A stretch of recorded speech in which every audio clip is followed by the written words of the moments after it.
L'eau et l'électricité sont rétablies dans le Kulpelogo. Nous sommes dans la région du centre-est où une vaste opération de nettoyage par nos forces combattantes vient d'être menée.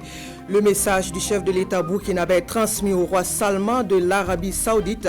Le capitaine Ibrahim Traoré remercie le roi pour son engagement envers le peuple burkinabé et réitère la volonté à poursuivre la coopération dans le sens du renforcement des relations entre Ouagadougou et Riyad. À la lueur de la flamme de la transition au Burkina, l'Assemblée législative commémore aussi un an d'existence. Une commémoration sur fond de bilans et perspectives pour les futurs chantiers. Le premier responsable de l'institution appelle à resserrer les rangs. Voilà donc qui fait la une de l'actualité en ce jour. Bonjour et merci de nous suivre. Mission, réinstaller les populations dans le Kulpelogo. Les forces combattantes viennent de mener une autre opération d'envergure. C'est l'opération Kulpelogo 2, vaste offensive lancée dans la région du centre-est. La mission de nettoyage a concerné plusieurs unités et celle que nous allons vous présenter concerne le bataillon d'intervention rapide, l'escadron de sécurité routière et d'intervention et le groupe d'action commando. Mission accomplie, l'eau et l'électricité coupées par l'ennemi ont été rétablies. Le point de notre envoyé spécial, Draman Guéni. La mission du jour est spéciale. Elle doit faire rejaillir la lumière sur le Kulpelogo, car depuis plus de 9 mois, la ligne électrique haute tension est sabotée par l'ennemi. Nous embarquons avec le groupe d'action commando du lieutenant Kodal. Après une trentaine de kilomètres parcourus, nous faisons jonction avec le S-3, l'escadron de sécurisation routière et d'intervention, une unité de la gendarmerie nationale. C'est l'unité du lieutenant Max Bauer qui escorte les techniciens de la Sonabel. La localité est déjà dominée par le BIR 6 et le Estri 3. Mais pour une manœuvre avec des civils, le défi est plus élevé pour les combattants. C'est en pleine forêt que la Sonabel est sabotée. Sur cette piste abandonnée, la difficulté est plurielle. La voie est devenue impraticable, vu qu'il y a longtemps que la population a emprunté. Alors on ne sait pas vraiment ce qu'on peut trouver sur l'axe. Nous avançons sous de hautes herbes dans la couverture des deux unités. Une piste serpentée sans la moindre infrastructure de franchissement.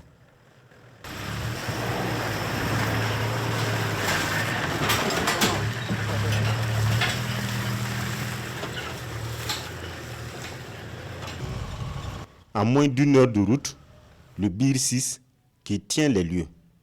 Le site du dépannage est encore à 2 km de là.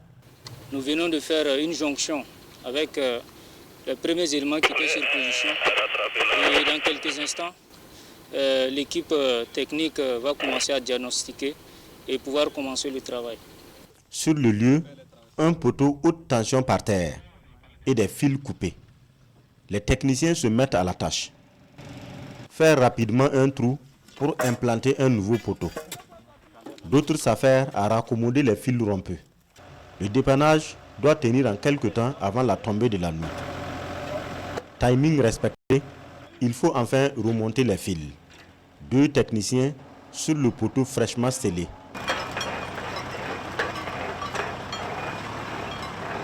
C'est la dernière panne réparée après 2 autres gérées la semaine dernière.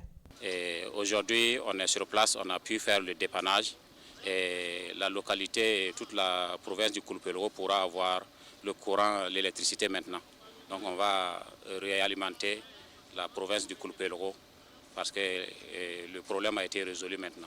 Le jus est réintroduit sur place et l'électricité est de retour dans la province.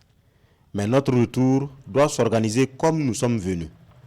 Juste à 300 mètres du pylône saboté, les gendarmes découvrent une mine. Une double charge tendue aux démineurs. L'engin est détruit sans danger.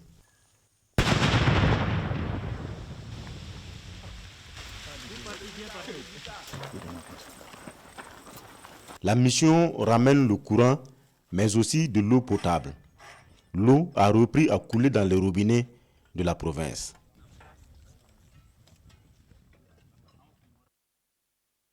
Voilà donc pour cette partie de la mission Kulpelogo 2 à suivre donc dans toutes nos éditions. Le message du chef de l'État burkinabé est transmis au roi Salman de l'Arabie Saoudite.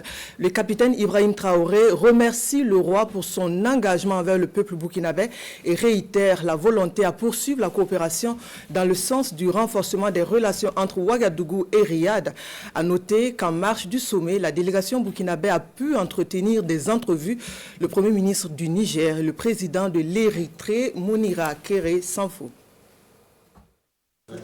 Entre les mains du président de l'Assemblée législative de transition, un message du président de la transition, le capitaine Ibrahim Traoré. Message remis au ministre saoudien des Affaires étrangères avec pour destination finale le roi de l'Arabie Saoudite. Dans ce courrier, il est essentiellement question de remercier Sa Majesté pour l'honneur et l'invitation faite par le roi au capitaine Ibrahim Traoré pour le sommet. Mais c'est surtout aussi remercier le Royaume d'Arabie Saoudite pour toutes les actions entreprises au Burkina Faso pour soutenir le Burkina Faso au regard de la situation sécuritaire et humanitaire et rassurer le Royaume d'Arabie Saoudite de ce que nous sommes disposés à approfondir la coopération bilatérale avec leur pays et à partager les mêmes points de vue au niveau des grandes questions internationales. Le développement de l'Afrique était l'un des sujets phares au sommet soudano-afrique et au sommet extraordinaire de l'Organisation de la coopération islamique. À ces deux rencontres de haut niveau, les résultats sont à la hauteur des attentes côté Burkina. Nous avons eu l'engagement au niveau de l'Arabie Saoudite d'approfondir effectivement la coopération et de dynamiser davantage cette coopération et de voir comment financer des projets d'envergure au niveau africain. Je voulais dire que nous repartons de ce sommet satisfaits des résultats auxquels nous sommes parvenus. L'emploi du temps de la délégation burkinabé à Riyad est aussi meublé d'audience. Avec le Premier ministre du Niger, le président de l'Assemblée législative de transition parle renforcement de relations entre les peuples burkinabés et nigériens. À cette autre audience, le président de la République de l'Érythrée salue la résilience du peuple burkinabé confronté à la crise sécuritaire et humanitaire. Une bougie pour la transition au Burkina. Dans ce thé-là, l'Assemblée législative souffle aussi une bougie, sa première bougie. La commémoration de l'an 1 de l'ALT s'est passée ce matin devant le drapeau national, une montée des couleurs au cours de laquelle les 12 mois d'exercice ont été passés en revue. Le premier responsable de l'institution remercie les députés et le personnel administratif pour le travail abattu et les exhorte à resserrer les rangs pour les futures échéances. Adama Giti, Ismaël Diloma, Sirima. Un soleil matinal, symbole de nouveaux défis, au moment de la montée des couleurs et de la célébration de l'an 1 de l'Assemblée législative de transition ALT. Depuis le 11 novembre 2022, 40 lois et 5 missions d'information sont à l'actif des députés de la transition. Ce bilan dessine du même coup les enjeux qui se dressent face à la 3e législature de transition. En un an, nous avons déjà fait du chemin. Mais je voudrais dire que nous ne devons pas baisser les bras. C'est le lieu surtout de resserrer les rangs. Car les grandes réformes, c'est devant nous. C'est le moment pour nous d'être davantage engagés, d'être davantage solidaires. Après 12 mois d'exercice législatif, le président de l'ALT saisit l'opportunité pour saluer l'abnégation de ses pairs et celle du personnel administratif. Dr Bougouma les qualifie de VDP car au service des Burkinabés en quête de souveraineté totale. Loin des yeux, mais près du cœur, l'adage sied bien aux Burkinabés vivant au Mali, de cette terre africaine. Les Burkinabés restent collés de très près à l'actualité de leur pays d'origine. Au sujet de l'entrepreneuriat communautaire, nos compatriotes du Mali en savent.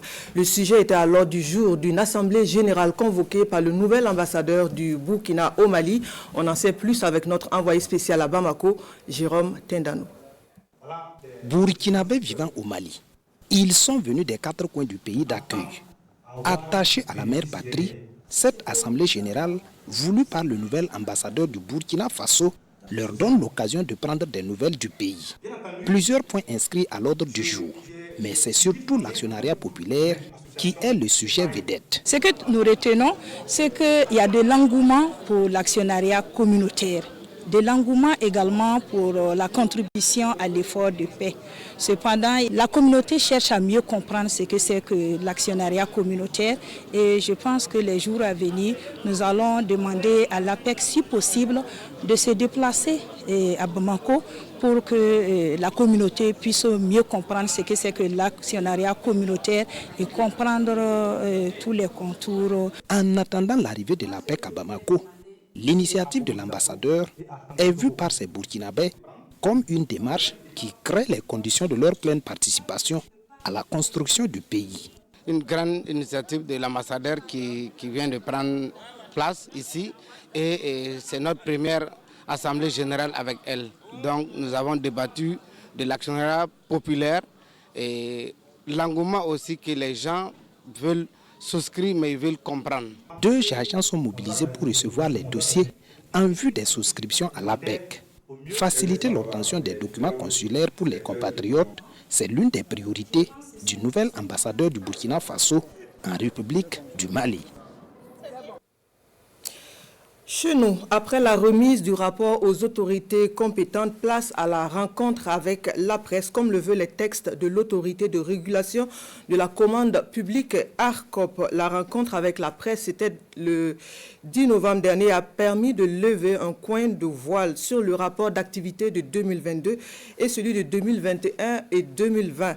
Des acquis, des limites et des recommandations que nous présentent Amadou Ilboudo et Sanoua Christine Koulibaly. Le rendez-vous est voulu avec la presse pour faire l'économie des actions de l'autorité de régulation de la commande publique ARCOP. Une formalité prescrite par les textes réglementaires de l'autorité qui donne l'occasion aujourd'hui de feuilleter le rapport d'activité de 2020, 2021 et 2022. Premier constat qui se dégage, l'évolution en dents de scie du volume de la commande publique. L'ARCOP a recensé en 2022 3142 marchés publics. Cette proportion était de 5379 marchés conclus en 2021 contre 4989 marchés en 2020. Une situation qui s'expliquerait selon les conférenciers du jour par la disponibilité de l'information et surtout les priorités du moment. Une priorité à la reconquête du territoire national qui nécessite l'acquisition d'armements.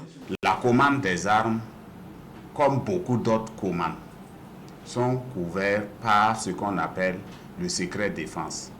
Quand vous prenez nos textes, le secret défense est bien encadré et il y a des procédures à suivre. Mais dans la passation d'une manière générale, l'intervention de l'ARCOP, on peut dire, est limitée. Pourquoi? Au regard de la nature en fait de ces commandes. Et pour une commande publique plus en phase avec les réalités du moment, efficace et efficiente, l'ARCOP recommande la stabilisation des acteurs, la définition d'une politique de commande publique, le suivi administratif régulier de l'exécution des marchés publics par les autorités contractantes, entre autres. Promotion de la paix et de la cohésion sociale, le ministère en charge de la communication lance une caravane de sensibilisation pour l'occasion. Le 7e art est utilisé comme moyen de communication, un moment pour le département ministériel d'apporter aussi du réconfort, des vivres et autres kits de nécessité. Le lancement officiel de la caravane s'est fait le 10 novembre dernier à Pazani, le site donc des personnes déplacées internes, le point de Rasmani Zundi et Benewende Frédéric Nikema. Je ne supporte pas qu'on triche avec le règlement des concours, ça me met hors de Fonctionnaire incorruptible, Modibo est chef de l'administration chargée des concours et diplômes au Burkina Faso. À l'orée de sa retraite, il est sollicité pour devenir le nouveau chef de son village natal. Mais il ne supporte pas les intrigues, mieux, il a d'autres projets.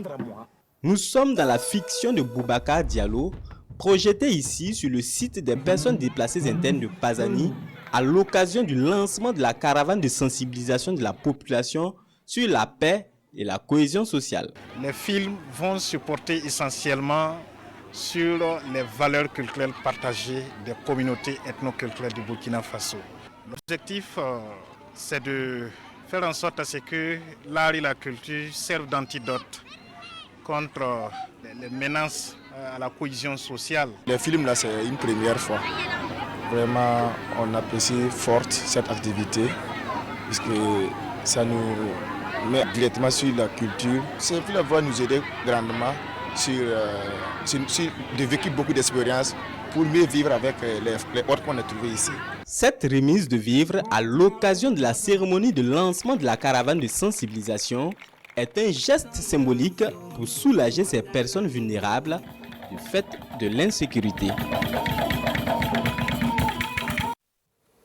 La pérennisation de la tradition pour éclairer la lanterne des plus jeunes, c'est la vocation de la nuit culturelle à laquelle a convié l'artiste musicien Kisto Kouembré. C'était à l'occasion de la célébration de l'anniversaire des 50 ans de carrière de l'artiste. On revient sur l'activité qui s'est déroulée dans l'enceinte du palais du Larlé Naba à Ouagadougou. Franck Ouedraogo, Chantal Ouedraogo.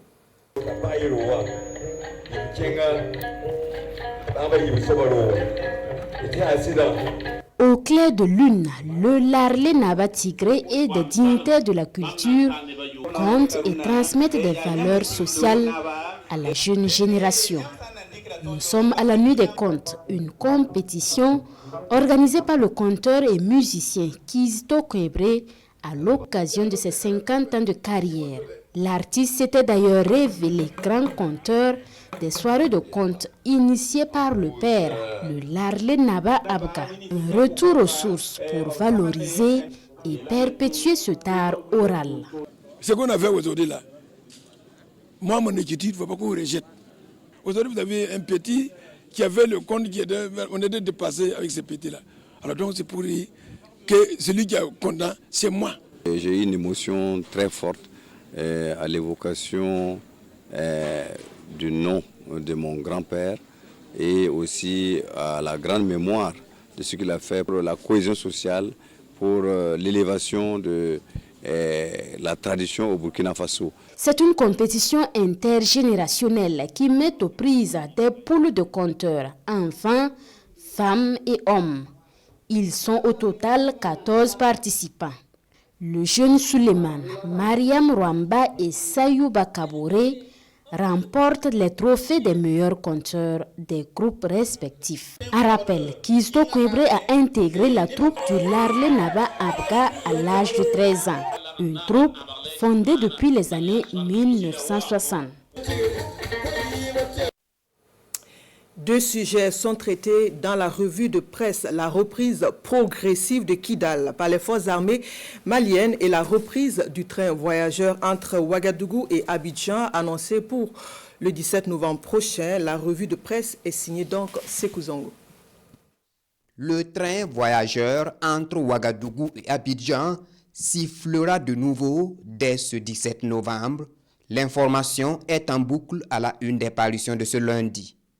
L'information fait suite à une note de la société de transport Citaraï adressée au ministère burkinabé en charge des transports, laquelle note confirme la reprise du transport de voyageurs entre Ouagadougou et Abidjan avec la mise en circulation d'une rame par semaine composée de 2 voitures et de fourgons collecteurs.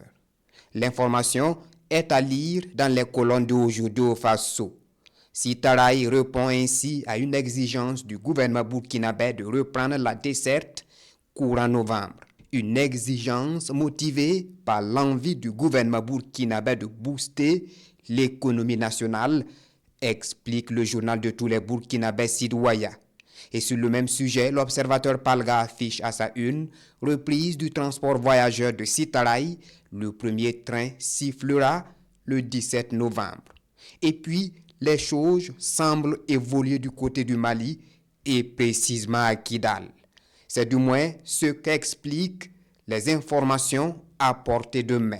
Frappe aérienne, pilonnage au mortier pour ouvrir la voie aux fantassins qui ont reçu pour mission d'investir Kidal et de prendre le contrôle du camp militaire abandonné par la MINUSMA, commente l'analyste du journal Le Pays sur l'offensive des forces armées maliennes. Une bataille de Kidal que les FAMA promettent d'être brève, mais rien n'est moins sûr selon l'édito Théojodio Faso, car explique l'analyse du journal, si les forces armées maliennes ont la technologie et le matériel à leur avantage, le CSP possède la géographie et le terrain. En tous les cas, le gouvernement malien a déjà affiché sa détermination à reprendre pied à Kidal. Et le journal La Cohésion s'exclame à sa une, la bataille de Kidal. Et voilà donc qui referme cette édition. Merci de votre attention. Bonne suite de programmes et à bientôt.